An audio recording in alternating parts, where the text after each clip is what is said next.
আসসালামু আলাইকুম রহমতুল্লাহি ওবারাকাতু। স্বদেশ আইতে আপনাদের সবাইকে স্বাগত। ইসরায়েল এবং ইরানের মধ্যে যে যুদ্ধ অবস্থা বিরাজ করছে, যদি যুদ্ধটি বেঁধেই যায় তাহলে সারা বিশ্বের এবং এই দক্ষিণ এশিয়ার কি পরিণতি এবং কি পরিস্থিতির মধ্য দিয়ে যেতে হবে তারই ক্ষুদ্র বিশ্লেষণ করব। আমরা জানি যে গতকাল রাতে ইসরায়েল অতর্কিতভাবে অবৈধভাবে ইরানের বিভিন্ন শহর, মিলিটারি স্থাপনা এবং নিউক্লিয়ার ফেসিলিটিগুলোতে আক্রমণ চালায়। এগুলোকে তারা লক্ষ্যবস্তুতে পরিণত করে। এর মধ্যে অন্যতম ছিল ইরানের রাজধানী তেহরানে, ইরানের অপর একটি সিটি নাতানজে, যেখানে ইউরেনিয়াম এনরিচমেন্ট ফেসিলিটি রয়েছে, এবং সবচেয়ে গুরুত্বপূর্ণ যেই শহরটি নিউক্লিয়ার রিসার্চ সেন্টার রয়েছে যেখানে তাবরিজ শহরে, সেখানে এবং সেখানে বিদ্যমান দুটি মিলিটারি বেইসে আক্রমণ করে। তারপর যে বাকি শহরগুলোতে আক্রমণ করে সেটি তেহরানের দক্ষিণে ইস্পাহান, দক্ষিণ পশ্চিমে আর্ক শহর এবং তেহরানের পশ্চিমে কেরমান সাথে। এই আক্রমণে ইরানের ইসলামিক রেভলিউশনারি গার্ডের প্রধান হোসাইন সালামি এবং ইরানিয়ান মিলিটারির chief of staff Mohammad Bagheri শহীদ হন। ইরান অবশ্য এই হামলার কঠিন প্রতিশোধ নেওয়ার প্রতিশ্রুতি ব্যক্ত করেন এবং ইরানের supreme leader Ayatollah Ali Khamenei ইসরায়েলকে সতর্ক করেন যে ইসরায়েলকে এর জন্য চরম মূল্য দিতে হবে। সেই লক্ষ্যেই পাল্টা জবাব হিসাবে ইরান ইতিমধ্যেই ১০০টি ড্রোন ইসরায়েলের বিভিন্ন লক্ষ্যবস্তুতে আঘাতের জন্য প্রেরণ করে। ইসরায়েলের ডিফেন্স অ্যাডমিনিস্ট্রেশন থেকেও এই বিষয়টিকে নিশ্চিত করেন। তারা স্বীকার করেন যে ইরান থেকে ১০০ ড্রোন তাদের দিকে ছুটে আসছে। যদি ইরান এবং ইসরায়েলের মধ্যে যুদ্ধটি বেঁধে যায় তাহলে বৈশ্বিক পরিস্থিতি এবং আমাদের দক্ষিণ এশিয়ার পরিস্থিতি খুবই ভয়ঙ্কর পরিণতি হতে পারে। ইরান এবং ইসরায়েলের মধ্যে সরাসরি যুদ্ধ শুরু হলে এর প্রভাব শুধু মধ্যপ্রাচ্যেই কিন্তু সীমাবদ্ধ থাকবে না, বরং পুরো বিশ্বেই ব্যাপক ব্যাপক সমস্যার সৃষ্টি করবে, ব্যাপক প্রতিক্রিয়ার সৃষ্টি হতে পারে, রাজনৈতিক, অর্থনৈতিক, সামরিক এবং মানবিক প্রভাব ফেলতে পারে। ইরান এবং ইসরায়েল যদি যুদ্ধ বেঁধে যায় তাহলে লেবাননের হিজবুল্লাহ, যদিও সিরিয়ায় এখন বর্তমানে আসাদ সরকার নাই, তারপরও ইরান সমর্থিত গোষ্ঠীগুলো, ইয়েমেনের হুথি বিদ্রোহীরা, ইতিমধ্যেই যারা ইসরায়েলকে কঠোর হুঁশিয়ারি দিয়েছে, তারা ইরানের মিত্র হিসেবে সরাসরি ইসরায়েলের বিরুদ্ধে সক্রিয় যুদ্ধে অংশগ্রহণ করবে বলে ধরা যায়। এই যুদ্ধে শুধু হিজবুল্লাহ, হুথি বা সিরিয়ার ইরান সমর্থিত বিদ্রোহীরাই না, যুক্তরাষ্ট্র এবং পশ্চিমারাও জড়িত হয়ে যেতে পারে। কারণ ইসরায়েলে যদি সরাসরি ইরানের সাথে যুদ্ধে জড়িত হয় তাহলে যুক্তরাষ্ট্র সরাসরি এই যুদ্ধে জড়ে যেতে পারে। আর যুক্তরাষ্ট্র এতে জড়ালে ন্যাটো জোট বা ইউরোপীয় যে দেশগুলো আছে তারা বিচলিত হতে পারে। অন্যদিকে আবার রাশিয়া এবং চীন ইরানের মিত্র হিসেবে সরাসরি না হলেও কূটনীতিক এবং অস্ত্র সহায়তা দিতে পারে ইরানকে। ফলে যুদ্ধটি একটি বড় শক্তিধর সংঘাতে রূপ নিতে পারে।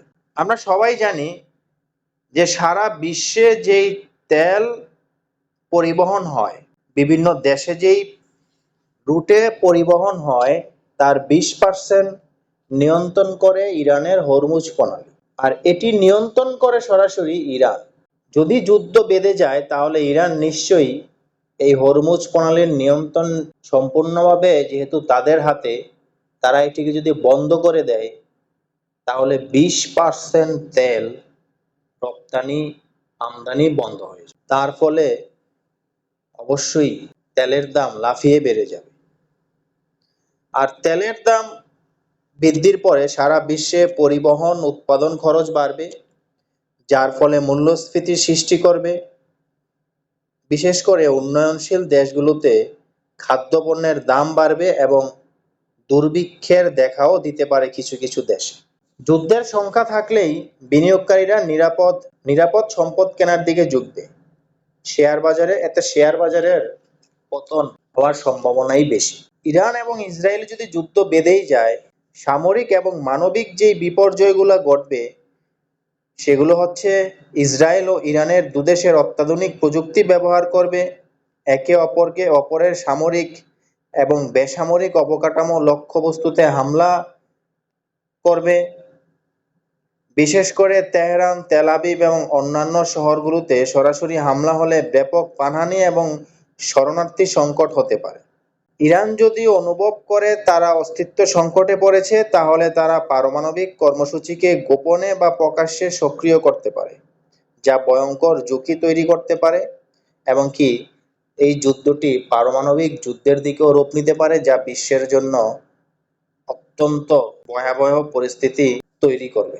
এই যুদ্ধের ফলে বাংলাদেশ ও দক্ষিণ এশিয়ার কি কি প্রভাব পড়তে পারে, তা হলো, বাংলাদেশের তেল এবং গ্যাস আমরা জানি আমদানি নির্ভর। তো যুদ্ধের ফলে এই তেল এবং গ্যাসের দাম অনেক বেড়ে যাবে, যার ফলে তেল এবং গ্যাস আমদানি খরচ বাড়বে, যার ফলে বিদ্যুৎ এবং শিল্প এবং পরিবহন খাতে, বিদ্যুৎ, শিল্প ও পরিবহনে বিশাল বড় প্রভাব ফেলবে, যার ফলে উৎপাদনে ব্যয় বেড়ে যাবে এবং ভোক্তা পর্যায়ে তার দাম প্রায় অনেক গুণ বেড়ে যাবে, যার ফলে দেশে মূল্যস্ফীতি এবং মানুষের ক্রয় ক্ষমতা কমে যেতে পারে, যার ফলে দেশের অনেক মানুষ, বিশেষ করে নিম্ন আয়ের মানুষগুলো একেবারে নিঃস্ব, অসহায় হয়ে যেতে পারে। এই যুদ্ধের ফলে মধ্যপ্রাচ্যের সৌদি, কুয়েত এবং ইউএইতে বসবাসরত বাংলাদেশি কর্মীরা বিপদে পড়তে পারেন, ফলে রেমিটেন্স কমতে পারে। মুসলিম বিশ্ব ইরানের পক্ষে, পশ্চিমা শক্তি ইসরায়েলের পক্ষে।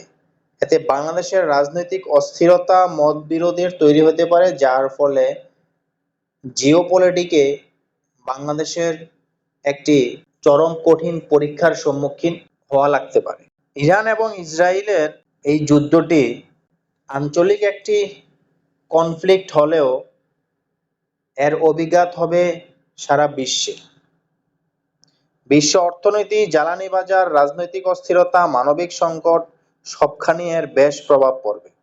বিশ্ব শক্তিগুলো সচেতনভাবেই যুদ্ধ এড়াতে চেষ্টা করবে, তবে উত্তেজনা বাড়লে ভুল হিসাব বা উস্কানিতে বড় সংঘর্ষ বাধার ঝুঁকি থেকেই যায়। তো এই হচ্ছে ইরান এবং ইসরায়েলি যুদ্ধের প্রভাব, যা ইতিমধ্যেই সারা বিশ্বে উত্তেজনা সৃষ্টি করেছে। আমরা অবশ্যই চাইব যুদ্ধ না হোক, শান্তি বিরাজ করুক, ইসরায়েল অবৈধ হামলা বন্ধ করুক, এই কামনা।